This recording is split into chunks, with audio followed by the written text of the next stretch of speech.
Vamos a continuar viendo todo lo que tiene que ver con acotación. Ya hemos visto cómo acotar de manera muy sintética, pero hemos visto cómo acotar dimensiones en líneas horizontales.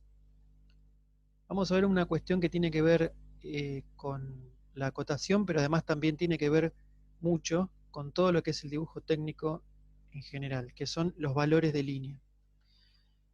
Ustedes habrán visto que los lápices suelen tener graduaciones H, 2H, 2B, 6B, etc.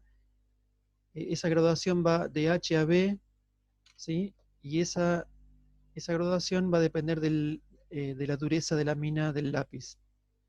Cuanto más cerca esté de H, o cuanto mayor sea el valor de H, la mina del lápiz va a ser más dura y va a poder hacer un trazo más fino eh, y más marcado y más preciso. Cuanto más cercano sea a B, o mejor dicho, cuanto mayor sea el valor de B, por ejemplo 2B, 4B, 6B, etc., la mina del lápiz es más blanda, va a generar un trazo más grueso y menos preciso y tal vez más apto incluso para bocetar y demás. Esta graduación la vamos a utilizar para diferenciar trazos finos de trazos gruesos, emulando lo que sucede con las puntas de las lapiceras que se usan para dibujo, que se utilizan espesores finos y espesores gruesos para diferenciar algunas cosas que ahora vamos a ver. Acá hay una serie por ejemplo, esto es una marca muy particular de lápices que tiene una serie de lápices, pero no vamos a utilizar tanta cantidad, vamos a utilizar 2, a lo sumo 3 espesores de línea distintos, para los cuales ustedes van a tener que incorporar un par de lápices que sea, por ejemplo, 2B o 4B y algún H, o HB. HB es el más común. También esa nomenclatura viene diferenciada por números. 1, 2 y 3 en general. El 2 corresponde a un HB, que es un intermedio. El 1 es más duro, más H, y el 3, perdón, sería B. También se pueden usar portaminas. Los portaminas ya tienen lo que nos da la garantía del portamina es que siempre la mina tiene el mismo espesor, por lo tanto nos quedan siempre más prolijos y no depende tanto de nuestra pericia al sacar punta a los lápices para lograr hacer dibujos buenos. Bueno, habíamos visto también este tipo de acotación. Habíamos dicho que las cotas pueden tener 3 tipos de identificadores. Tienen o una marquita 45 grados, o una flechita, o un punto. Hay más, pero los que más usualmente se usan son estos. Y el que más se usa de los 3 es este, el de la flecha. Siempre tienen que tener, estas flechas siempre tienen que ser pequeñas, no tienen que ser cosas muy grandes. Y tampoco tienen que ser tan chiquitas que no se pueda distinguir que en esta punta hay una flechita. Por lo tanto, tienen que estar proporcionados con el dibujo. Acá vemos, por ejemplo, una parte de un dibujo, ¿no? Supongamos que de un dibujo completo, como podría ser la acotación de una parte de un objeto, acá tenemos la esquina. Todo esto es para mostrarle el sistema de flechas que ahora vamos a ver. La flecha tiene que ser alargada. Lo que dice en la norma es que tiene que tener una proporción de 4 veces el largo por 1 de ancho o 1 de alto. La flecha tiene que quedarse emplazada en la punta. Las líneas de acotación y de extensión deben cruzarse. Esas líneas tienen que ser más finitas que el propio dibujo. Y la línea nunca debe tocar el dibujo.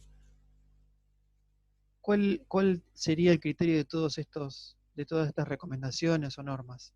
Que nunca la acotación se confunda con el dibujo, porque si no nosotros podríamos pensar que la cota forma parte del dibujo. Entonces tiene que quedar bien claro que la cota es un elemento que se agrega para indicar una dimensión, pero no forma parte de los contornos de un dibujo. Cuando nosotros acotamos, como por ejemplo acá esta cota horizontal, nunca expresamos con este valor las unidades, ¿sí? Ponemos 10. Si tenemos que expresar unidades, lo vamos a expresar en otro lugar que es el rótulo, pero acá ponemos el valor.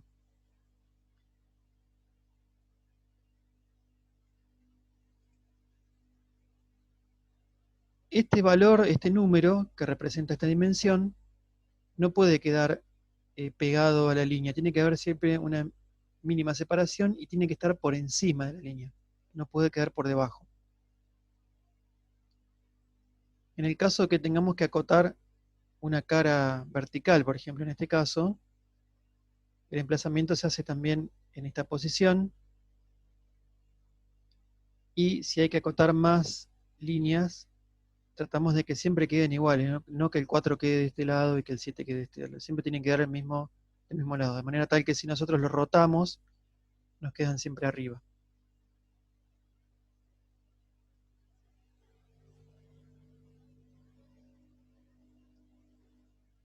Acá, respecto del valor de línea,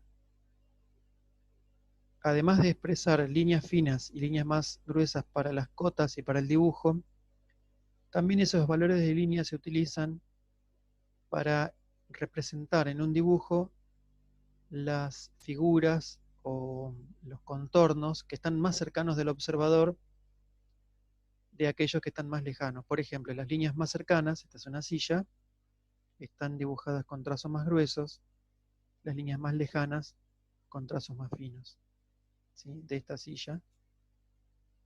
Y estos son los trazos más gruesos que están más cerca, el respaldo de los demás está más lejano, entonces va con trazos más finos. ¿Qué pasa con la escala? ¿Qué pasa si nosotros tenemos que dibujar una silla y la tenemos que dibujar en una hoja A4 o en una hoja A3? La silla, por supuesto, siempre es mucho más grande que la hoja, entonces no estaría entrando, ¿no es cierto? Bueno, entonces lo que hacemos, si queremos dibujar esa silla dentro de esa hoja, la tenemos que dibujar proporcionalmente un tamaño más pequeño para que esa silla pueda, estar dibujada dentro de la hoja, pero esa proporción que hacemos para dibujarla más pequeña tiene que estar en una nomenclatura, no puede ser cualquier proporción, tiene que ser 1:1 si es igual al tamaño original, 5:1 si es 5 veces más chica, perdón, 5:1 si es más grande, 1:5 si la dibujamos 5 veces más pequeña que la original. Eso sería la escala.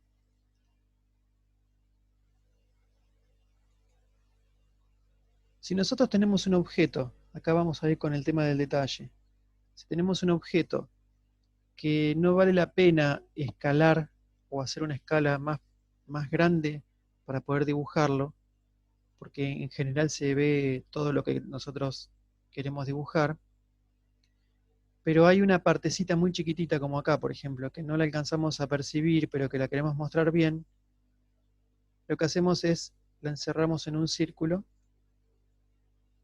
le ponemos un nombre, B por ejemplo, ese círculo lo dibujamos a una escala mayor, por ejemplo 5 veces más grande, dibujamos lo que estaría acá dentro encerrado, pero a la escala esta de 5 veces más grande, y le ponemos el nombre detalle B, que hace referencia a este, y le aclaramos la escala.